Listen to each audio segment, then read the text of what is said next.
the greatest scam on earth. Thomas Jefferson said, "I believe that banking institutions are more dangerous to our liberties than standing armies.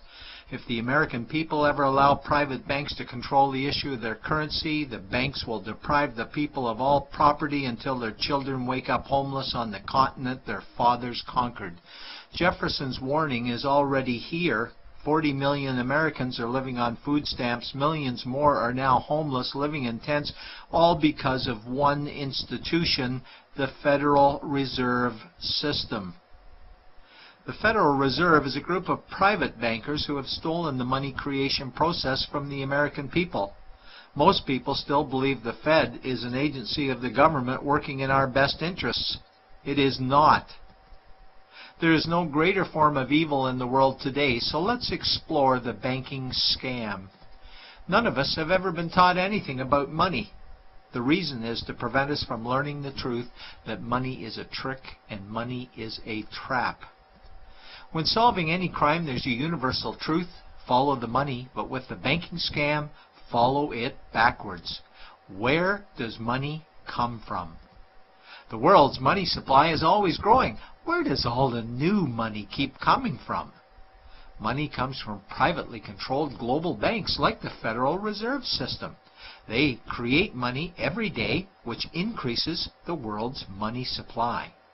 Because all banks are either owned or controlled by private bankers, the real question is, how do private bankers create new money? And the answer is they create it out of thin air. Bankers create money out of nothing. They make it up. It is a fiction.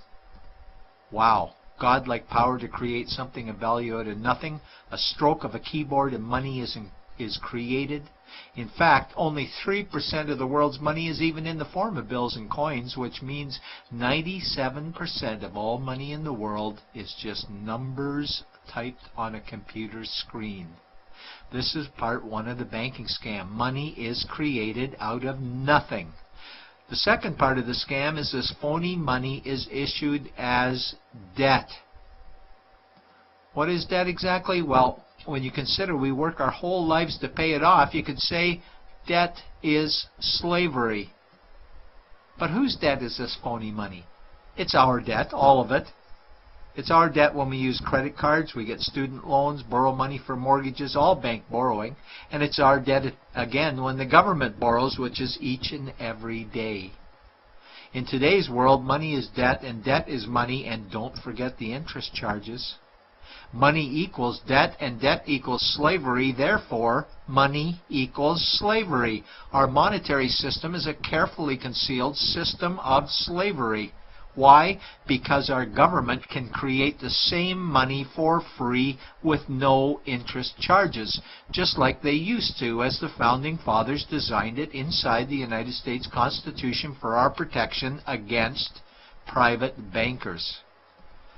The third part of the banking scam is very evil. When bankers create money from nothing and issue it as debt, they only create the principal portion of the debt. They do not create the money for the future interest payments. There is not enough money in existence for all of us to make our interest payments. In fact, our money creation system is even mathematically impossible. Money issued by the banks, principal debt, does not equal the money demanded back to the banks, principal plus interest. We are forced to play a game of musical chairs to see who can make their debt repayments. This guarantees a world of bankruptcy, competition, and scarcity of money. For example, we go to the bank to borrow money for a house, let's say $100,000. The moment we sign the loan document, the bank creates the money out of thin air. A $100,000 debit gets registered for us and a $100,000 secured credit for them.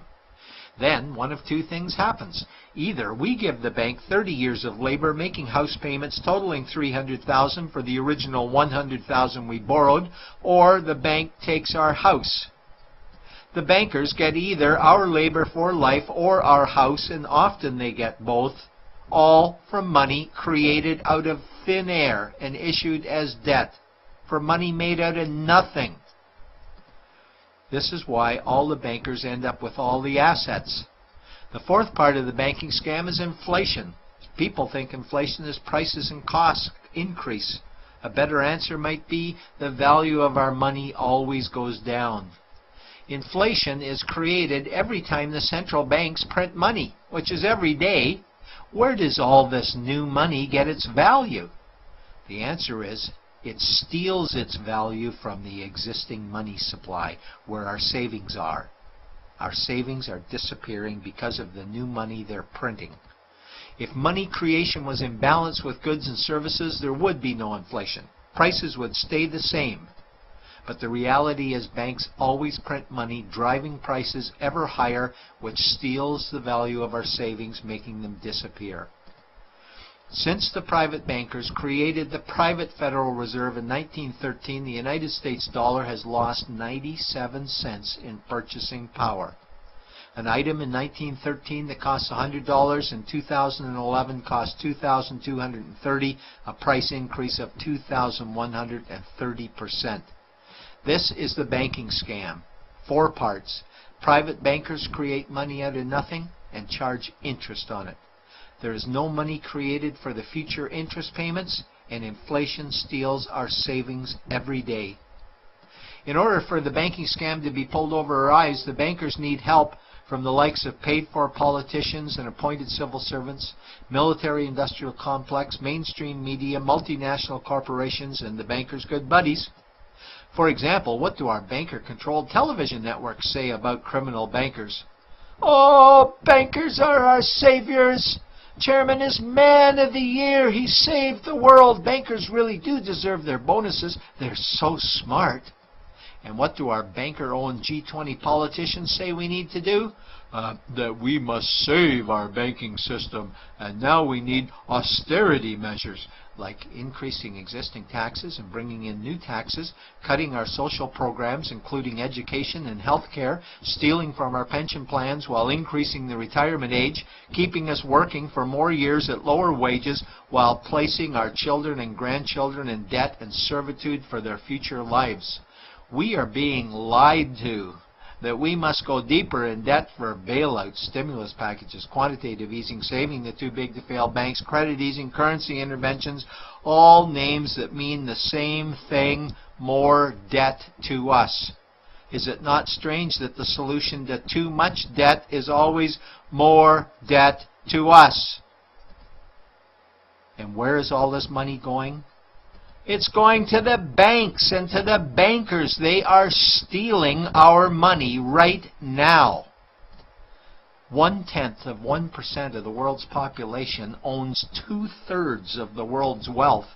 This means that 99.99% of the world's population own less than 1/3 of the wealth, a decreasing amount because these guys are stealing it. We desperately need to wake up to the banking scam. It is time for change. To retake control of our money system, we must stop supporting the banking scam. Lincoln said the government should create all the currency and credit needed to satisfy the spending power of government and the buying power of consumers. Money will cease to be master and will then become servant of humanity. And Jefferson said the issuing power of money should be taken from the banks and restored to the people to whom it properly belongs. It's a pyramid scheme. And we, the people, are the bottom layers of the banking pyramid. Without our support, the banking scam collapses. We have to do it ourselves. Wake up, get active, wake others. Remove our money from the bank. Buy gold and silver coins. Get out of debt. Rip up your credit cards. These actions will bring down the banking scam. Only vote for politicians who support debt-free money, or run for office yourself, and turn off mainstream media to search for the truth while you still can. And support every effort to end the Federal Reserve System and all the privately owned central banks. Let's bring these criminals to justice to get our money and our countries back before it's too late.